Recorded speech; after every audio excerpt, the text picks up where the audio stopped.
तो यहाँ पे अभी 11 पीसेस की मेरे पास बन रही है 2750 रुपये। ठीक है। तो मैंने आपको बता दी एडिट भी करना, और मैं अगर इसको डिलीट करना चाहूँ ना, तो मैं सिर्फ कंट्रोल सॉरी डिलीट का बटन प्रेस कर दूंगा ना, एरोस के ऊपर जो ऊपर ऊपर होता है डिलीट का बटन, तो मैं डिलीट का बटन प्रेस करूँ तो ये आइटम रिमूव हो जाएगा। ठीक है। मैं दोबारा डालता हूँ MWE से मिज़ान आयल करके। ठीक है। उसके बाद मैं इसकी क्वांटिटी डाल देता हूँ, 1 कर देता हूँ। ठीक है। उसके बाद मैं टेप करके आगे इंटर करता हूँ, और ये देखें। अब मैं आपको एक चीज़ बताऊँ कि जब आप यहाँ पे इंटर करेंगे ना, तो ये बाय डिफ़ॉल्ट लिस्ट के अंदर आ जाएगा, लिस्ट के अंदर नीचे ऐड हो जाएगा। ठीक है। तो अगर वो आप नहीं कर रहे तो आप यहाँ से एक टेप प्रेस कर दें, आप आगे भी टेप प्रेस करते जाएं, या फिर आप मतलब इंटर के बटन प्रेस करके ना आगे आगे आते जाएंगे। टीओ भी नहीं है। अब इसके ऊपर मैं लगा रहा हूँ जी, फॉर एग्जांपल 1% टैक्स लगा रहा हूँ, सॉरी 1% डिस्काउंट लगा रहा हूँ। तो जब आप 1% डिस्काउंट लगेगा, तो आप ये देखें 1% डिस्काउंट 1000 रुपीज़ के 10 रुपीज़ बनते हैं, तो वो उसने 990 और 10 रुपीज़ बता दिए। सही हो गया। तो ये डिस्काउंट इस तरह ऐड करूँगा मैं, और इसको मैं ज़ीरो कर देता हूँ, तो ये मेरे पास 1000 रुपीज़ बन गए। अब जब ये मेरे पास वो आइटम सारे डन हो जाते हैं ना, मैं लिखता हूँ जी चिल स्पाइसी कर लेता हूँ एक। ठीक है। तो ये भी हो गया। अब उसके बाद अब ये देखें कि मेरा कोड ऑलरेडी मैंने वो कोड लिखा हुआ था, कस्टमर का नाम जो है वो ऑटोमेटिकली मैंने इंटर प्रेस करके ना, तो कस्टमर का नाम मैंने डाल दिया। और उसके बाद आगे जब मैंने लिस्ट के अंदर आइटम्स भी डाल दिए, अब अच्छा यहाँ पे एक और चीज़ मैं आपको बताऊँ। यहाँ पे एक स्कीम तो ये कि जब आप ट्रेड ऑफर की फॉर्म में देते हैं, ठीक है। अब मैं इसको रिमूव करके आपको वही बता देता हूँ। ट्रेड टीओ की फॉर्म में आप स्कीम दे रहे होते हैं। दूसरी चीज़ ये होती है कि आप यही मिज़ान आयल लिखें, और आप कुछ फ्री यूनिट्स भी देते हैं। ठीक है। आप फॉर एग्जांपल उस बंदे वो ये जो बंदा है, आपको कंपनी ने कहा है कि आपने 1000 रुपये की सेल के ऊपर आपने एक यूनिट फ्री देना है। ठीक है। 0 पॉइंट मतलब एक सिंगल यूनिट फ्री देना है, तो आप क्या करते हैं, एफ़ लिखेंगे। एफ़ का मतलब फ्री, एफ़ 0.1। ठीक है। तो ये एक्स्ट्रा एक यूनिट उसके साथ फ्री में चला जाएगा। ठीक है। तो ये आपको बिल के ऊपर बकायदा मेंशन होगा कि भाई ये फ्री है, इसके यू है, फ्री यूनिट्स हैं जो आपको कंपनी ने मतलब कंपनी ने ये हमने दिया हुआ है। ठीक हो गया। तो ये फ्री यूनिट जाएगा उस तरह। अच्छा। उसके बाद ये करेंगे। अगर देना चाह रहे हैं तो ठीक है, न देना चाह रहे हैं तो आप यहाँ से डिलीट का बटन प्रेस करके डिलीट कर सकते हैं। मतलब मैंने कहने से मुराद ये कि फ्री यूनिट्स जो हैं वो करने के लिए आपको यहाँ पे एफ लिख के आगे अगर पूरा कॉटन देना चाह रहे हैं फ्री कॉटन, तो आप 1 कर देंगे। या उसके बाद अगर कुछ यूनिट 0.2 यूनिट्स, इसका मतलब ये कि आप एक कॉटन के तो 4 डब्बे, लेकिन आप उसको सिर्फ 2 जो बॉक्सेस है वो देना चाह रहे हैं, तो ये 0.2 का मतलब ये है। अच्छा। उसके बाद अगर ये सब कुछ डन हो गए, आप उसको बिल के ऊपर कोई फ्लैट डिस्काउंट देना चाह रहे हैं, तो फ्लैट डिस्काउंट जो है यहाँ पे आपके आप कुछ वैल्यूज़ में लिख सकते हैं, 10 रुपये। ठीक है। या 20 रुपये, वट एवर कुछ भी। तो डिस्काउंट ये इस तरह हो जाएगा। उसके बाद सेल टैक्स जो है लगाना चाहें, एक तो ऊपर सेल टैक्स लग गया तो यहाँ पे लगाने की जरूरत नहीं है, लेकिन अगर फ्लैट पूरी बिल के ऊपर भी आप लगाना चाहें तो यहाँ से लग जाएगा, सेल टैक्स तरह लग जाएगा। उसके बाद ये आपकी टोटल अमाउंट बन जाएगी। और ये बता रहे हैं कि इस कस्टमर का जो पीछे बैलेंस रहता है वो 550 रुपये है पिछला बैलेंस, और अभी जो बन रहा है वो 1000 रुपीज़ बन गए। जब ये सब कुछ डन हो जाएगा, तो उसके बाद आप क्या करेंगे, कंट्रोल S प्रेस कर दें अगर आप इस बिल को सेव करना चाह रहे हैं। ठीक है। अगर कंट्रोल P कर दें अगर आप उसको प्रिंट भी देखना चाह रहे हैं कि भाई मतलब मैं अभी अभी प्रिंट निकाल के दे रहे हैं। एक तो आपके पास ऑप्शन ये है कि आप पोस्ट प्रिंट भी कर सकते हैं, बाद में भी आपको मैं बताऊंगा वहाँ से सेल रिपोर्ट के टाइम। वहीं पे आप सारी बिल्स के जितनी भी बिल्स आपने बनाई होंगी ना, आप बिल्स की रेंज सेलेक्ट करके वहाँ से भी बिल निकाल सकते हैं सारे।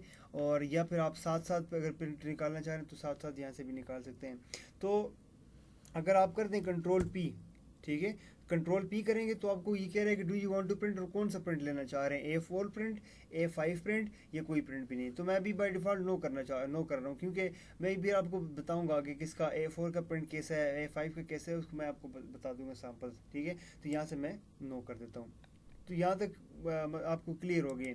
उसके बाद यहाँ पे एक चीज़ छोटी सी रहती थी, वो सेल रेट्स हैं इसके। मैंने यहाँ पे लिखा था मीज़ान आयल लिखा था। तो अभी देखें, अब अच्छा यहाँ पे एक और चीज़ भी है। मीज़ान आयल पहले देखिए मेरे पास 13 थे, लेकिन अब जो है वो मेरे पास रह गए 12 रह गए, मैंने एक सेल कर दी है। ठीक है। अब ये यहाँ पे मैं लिखता हूँ 1, तो होल सेल है। जब मैं होल सेल लिखता हूँ तो इसको मैं कर देता हूँ 500। जब मैं 500 के ऊपर इंटर प्रेस करता हूँ ना कोड के ऊपर, तो आप ये देखें पहले उसका मेरे पास जो रेट था वो 1000 रुपीज़ थे। से सेल रेट था, अब वो होलसेल के रेट के हिसाब से वो 980 रुपये हो गए। ठीक हो गया। तो ये चीज़ होगी। उसी तरह सप्लायर ब्रांचेस, तो ये सारी चीज़ें आप होलसेल करके सप्लायर करके आप इंटरप्रेस करते हैं 500 के ऊपर, तो आपको ये यहाँ पे इस तरह बता देगा। अब 970 हो गई, पहले 980 था। ठीक है, तो ये चीज़ इस तरह होगी। उसके बाद अच्छा, अगर आप ये बिल जो है वो पिछली डेट में करना चाह रहे हैं, अब एक तो ये केस है ना कि अक्सर डिस्ट्रीब्यूशन में इस तरह होता है कि आपने मतलब सेलिंग कर दिए, ठीक है, आपने आज सेलिंग कर दी, लेकिन उसका सामान जो है वो 3 दिन के बाद जाएगा। ठीक है, तो आप क्या करते हैं कि मतलब उसको आइटम्स निकाल के दे देते हैं, या आइटम निकाल के दे देते हैं, लेकिन ये कि बिल उससे पिछली डेट में बनाते हैं कि भाई 8 तारीख को उसकी बिल बनी है और 9 या 10 तारीख को। या फिर इस तरह होता है कि आप उसको सामान आज दे दें, या बिल उसको फॉर एग्जांपल अगर आप बिल ये करते हैं ना कि आज आपने सामान दे दिए, लेकिन ये कि 2 दिन के बाद आप वो जो सामान दिए उसको आप लोकली अपने पास लेकर होते हैं, तो 2 दिन के बाद आप जब आप करते हैं सिस्टम के अंदर सारा रिकॉर्ड एंटर करते हैं, तो हर बिल जो है वो उसकी डेट के साथ लिखते हैं। तो फिर इस तरह करेंगे कि आप वो बिल डेट की सिलेक्ट कर देंगे, यहाँ से मैं 15 या 16 कर दूँ, तो मैं अगर ये जब बिल बनाऊँगा तो वो इस डेट में बन जाएगी। ठीक है, अगर आपने यहाँ पे आइटम किया हुआ है, कुछ आइटम्स एंटर किए हुए हैं, तो मैं कर दूं अगर ये इस तरह आप इस सारे को बना रहे थे, बजाय इसके अगर इस सबको रिमूव करना चाह रहे हैं एट द सेम टाइम, बजाय इसके कि आप यहाँ पे डिलीट प्रेस करके सबको रिमूव करें या क्रॉस कर दें, आप रिफ्रेश करेंगे तो ये सारा ऑटोमेटिकली रिफ्रेश हो जाएगा। ठीक है, इसी तरह बिल बनाते टाइम अगर आपको न्यू प्रोडक्ट ऐड करने की ज़रूरत पड़ जाती है, तो यहाँ से आप ऐड करेंगे, तो यहाँ पे आप न्यू मतलब किसी प्रोडक्ट की डिटेल्स आप चेक देख रहे हैं कि भाई कोई प्रोडक्ट है वो उसकी कोई परचेज रेट चेंज हो गया है या सेल रेट चेंज करना है अभी जो कंपनी ने हमें कहा हुआ है, तो आप क्या करेंगे, ट्रे प्रेस करके नीचे आके उसका परचेज रेट कर देंगे। ठीक है, पहले 900 था 950 कर दें, या आप इसको लोकल सेल का रेट जो है 1000 था आप 1100 कर दें, उसके बाद 900 के बजाय आप इसको 1000 रुपये कर दें और आप इसको अपडेट कर दें।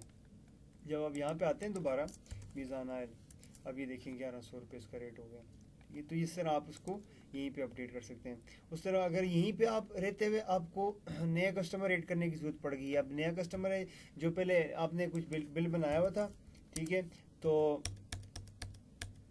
बिल बना के आपने किया है, लेकिन वो कस्टमर ऑलरेडी ऐड नहीं हुआ, जब आप यहाँ पे चेक कर रहे हैं ना तो कस्टमर ऐड नहीं हुआ था, तो आप क्या करते हैं यहीं से ऐड न्यू कस्टमर करके कस्टमर की डिटेल डाल के ऐड कस्टमर कर देंगे।